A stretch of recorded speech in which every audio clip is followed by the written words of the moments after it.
Hi, my name is Neerja Bhandari. I'm here with my co-host Catherine Pellerin from Quebec today. We are here to update you on the latest updates with immigration that KP gets to you every week. I will start with the IRCC updates, and the first one is on biometrics.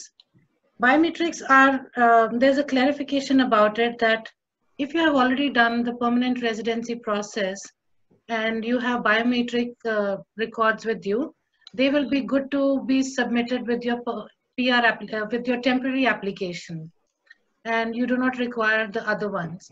But it will not be true the other way around. That means you cannot submit your temporary resident biometric request updates with the application that you have to submit for permanent residents. A lot of vac centers are opening across the world. 60% of them will open by the end of June. And that we will have to keep updating ourselves and making sure that we keep emailing and contacting the centers to see when they will actually open. Regarding the updated forms, it has been suggested and advised that we do not pick up the forms from the Google, and we only take them from the actual IRCC website where the forms and guides are provided and updated at regular basis. Citizenship ceremonies are still not being conducted in person. This is for people who have positive test results after giving their citizenship tests. So they have to wait for more updates from immigration before there are in-person oath ceremonies.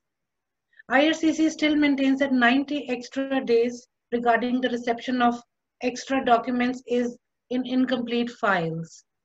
If further requirement is there, then you have to update your files and ask for extra days if there is these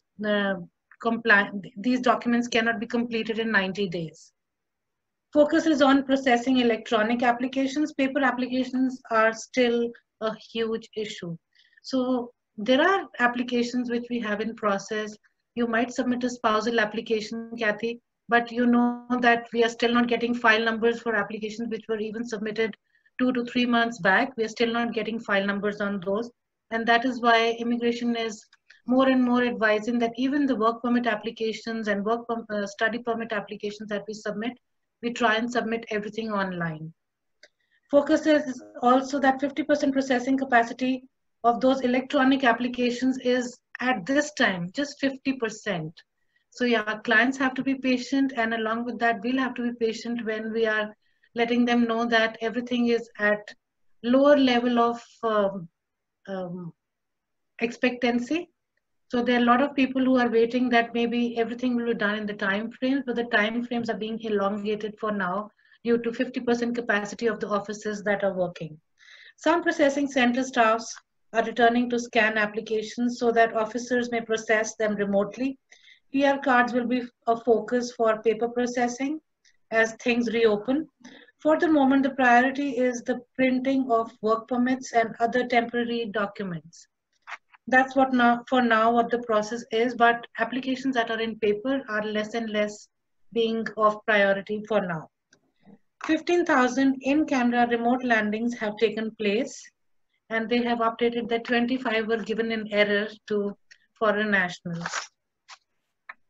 No update on landing process or finalization of those currently outside of Canada. Perhaps a permanent resident travel document, which we call PRTD, will be a way to facilitate that in the future. PR cards are one of the documents produced by the Canada Banknote Company happening, but it is extremely limited capacity. IRCC acknowledges there are family class applications ready for approval, but difficulty in processing paper applications. So even I see a lot of applications that are already approved outside Canada, but most of those clients are not right now getting any passport requests, so they will have to wait for those. CIO Sydney issues with the Quebec skilled workers. CSQ is expiring, is creating issues with completeness checks and applications are returned. If the CSQ expires, the applicant can no more apply again. IRCC considers their options but limited to completeness check by regulations. I think, Kathy, you will be able to talk more about it because in Quebec, you know how things work, especially during these pandemic times. Kathy? Yes, thank you. Thank you so much for those updates. It's true that things, are slower and that we are waiting for, just confirmations itself. We are like, what's going on? So it's true that it's taking longer times, and it's understandable too that processing it's slower right now. Hopefully things will get back to normal soon. I'm going to talk a little bit about the temporary processing of applications near just so we can update our members. And, welcome. I'm Cathy Pellerin. I'm in Quebec, and I will give you your updates today for the temporary processing. So first of all, there was a message in error that was posted on June 9th regarding the resume processing of TRBs and ETAs, which was just an error. So this was after that removed, but it's true that this is still in place, and for now this has not been resumed. So the processing of temporary applications is still in hold for the moment, unless is ETA or TRB processing for immediate family members. As we all know now, it's only for essential purposes, and it has been opened up a little bit more so that family members can come as long as they are going to stay with family for 15 days. So right now they're only processing those requests for those applications. Also, the employer portal, there is a new feature since June the 2nd that was added to allow employers to search user guide amendment with instructions. So that's great for employers that are trying to submit information and don't know exactly how to follow up. Now you do have this guide and you will be able to follow these steps. The employer, okay, so the restoration as well. Restoration applications are being prioritized, but many cannot be finalized without biometrics. So again, we're again being, conflicted with these situations. It is a priority, and we all have seen that most work permit applications inside Canada are being responded to extremely fast, 1 week, 2 weeks. Evidently, they are prioritizing these applications, but there is still the situation that if there are no biometrics, it cannot be completed right now. Hopefully, with the openings that we're seeing across the country, inside and outside Canada, this will resume shortly, and we will be able to go back to having biometrics in Service Canada centers, and then this issue will be resolved, but we don't have news on when this will be happening. The student permit, if applicant has a letter of approval which is expiring, they may use the web form to update their situation. So if you submitted an application with an LOA that is expiring, just send a web form with the new LOA and explain that given the situation, you have requested to change your start date and update the officer with your study application in progress. I have done this myself, Nirja, for some of my clients, and I have had no issues, clients that were in Colombia and in other countries. So just do update them as soon as you receive your letter if you feel that you will not be able to make the start date. Confirm continuing off-campus work for graduating students if they are moving to a new program with a new study permit and a gap of less than 150 days to a new program, they may work. So if the gap of your transfer is less than 150 days from the old program to the new program, you may continue to work off campus with your work permits as you have them right now. And the citizenship grants are problematic at the moment. The citizenship proof being dealt with on an emergency basis, certificates can still be issued, but as everything else, it's just really essential services, urgent situations, and the rest will at a really slower pace and, well, obviously lower capacity in your job. Back to you with the updates on Service Canada. So interestingly enough, Service Canada officials did not bring any information.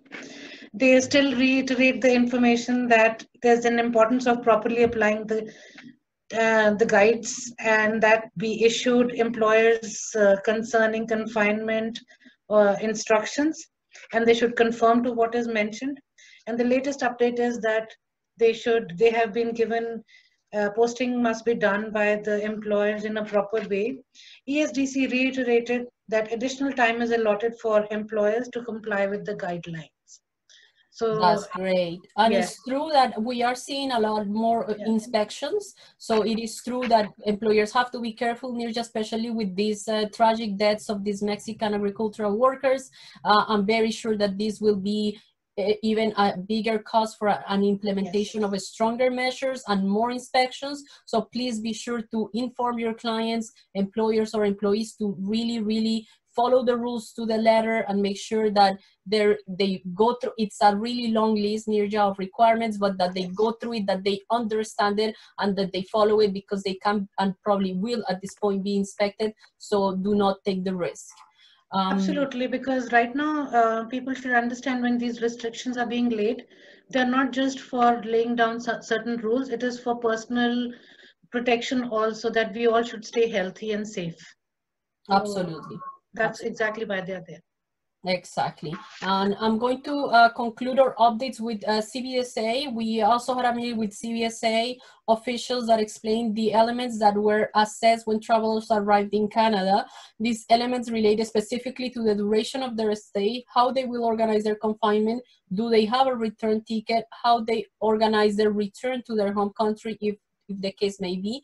Therefore, prudence is advised to ensure that all travelers are very well prepared. So as we've been saying throughout the weeks, and many of you have read, we know that now there is a public document to know a little bit more of how it works at the CBSA level, how they're analyzing the entry of people to Canada.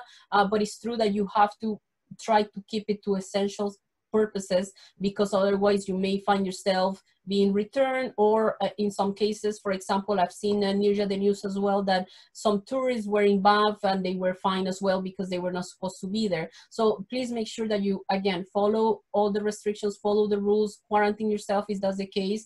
Otherwise, you may find yourself in a difficult situation or having to return to the country where you came from. Lastly, we're gonna pass to, that was all of our updates. So thank you. We'll be keeping in touch with you in English and French to keep you up to date. We know there is a lot going on, so we're there for you.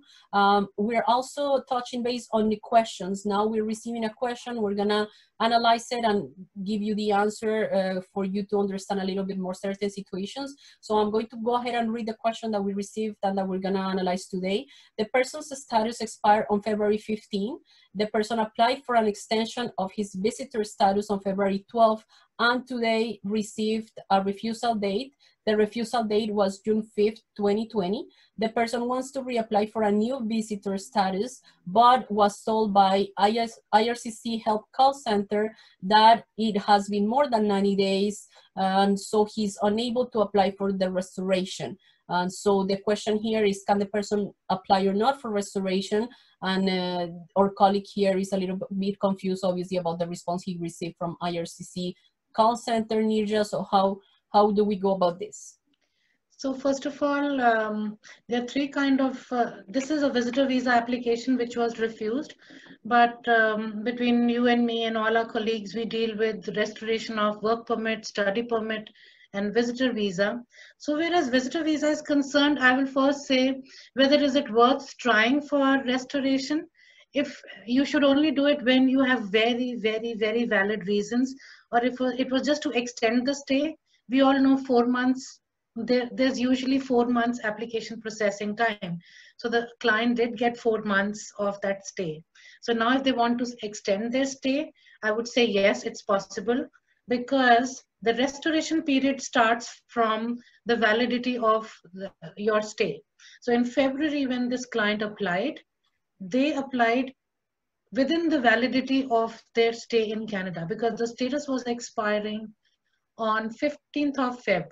And the application was submitted on 12th February.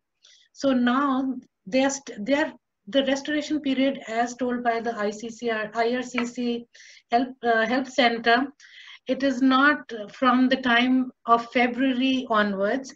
It's from the time now, from the application was refused on 5th of June.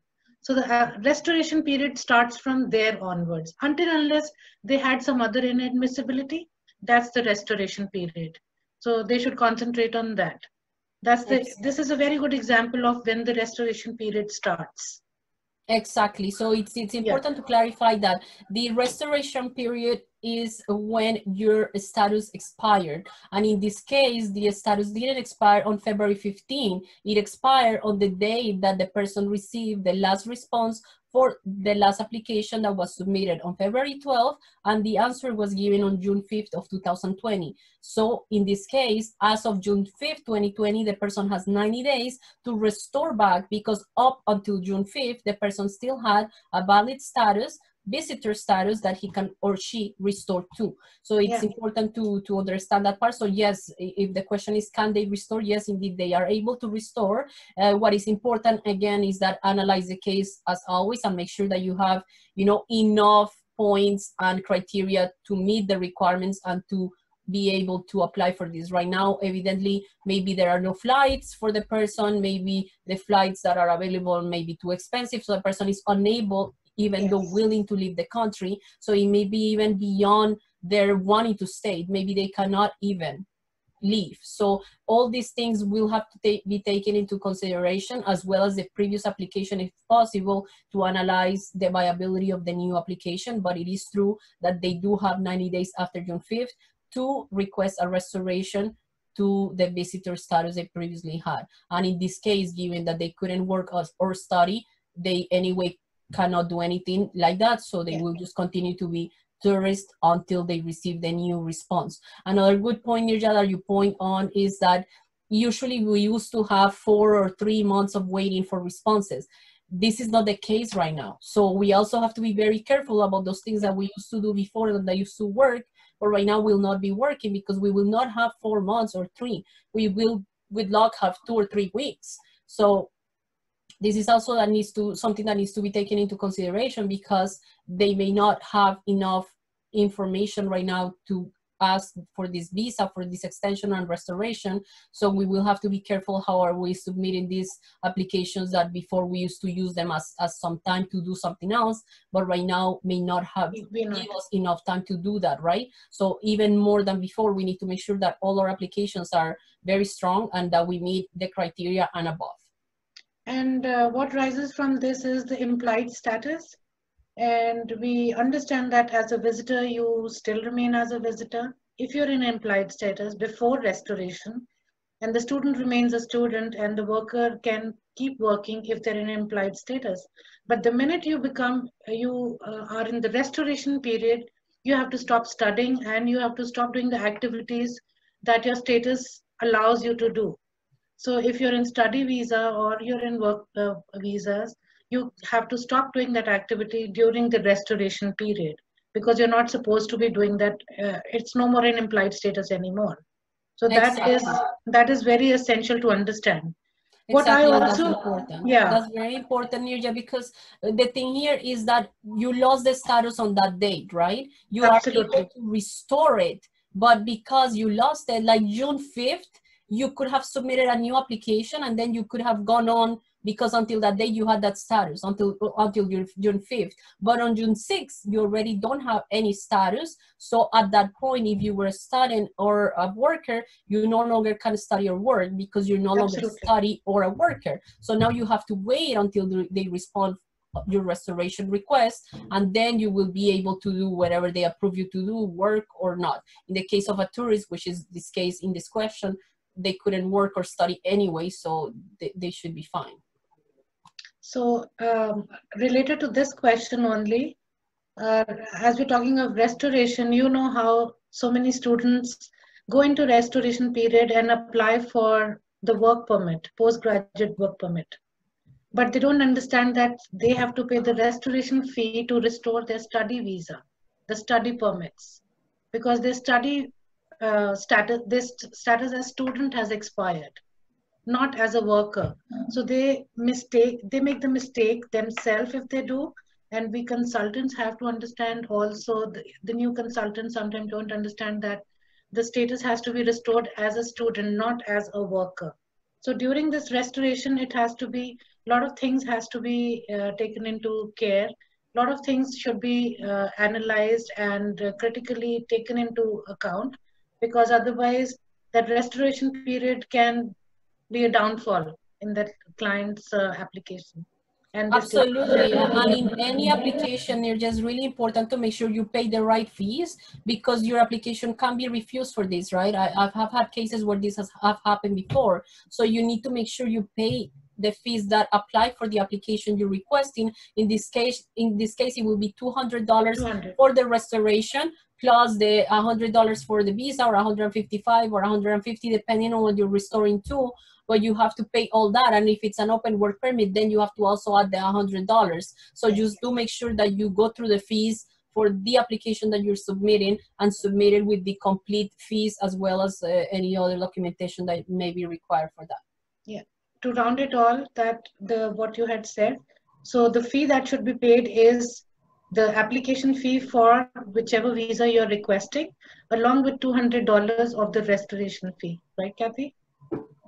Sorry, can you repeat that? I said we have to pay the $200 restoration fee, along with whatever fee that is required to be paid for that particular application. Exactly. So study or the what? restoration, plus your study permit fee, plus your work permit fee, plus your open work permit fee if required. So just make sure you go through that list and make sure you pay for the right fees. Because the problem too in Nirjan here is that if your restoration is refused, then you have big problems, because then you will be asked to leave the country, right? This is kind of your last chance. So you cannot take any risk when submitting this application, because after that there is no restoration of the restoration. So you gotta be really careful when submitting a restoration application, for sure.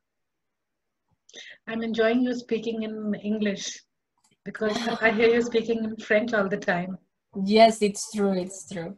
Well, I think that that was our question of the day. Those were our updates.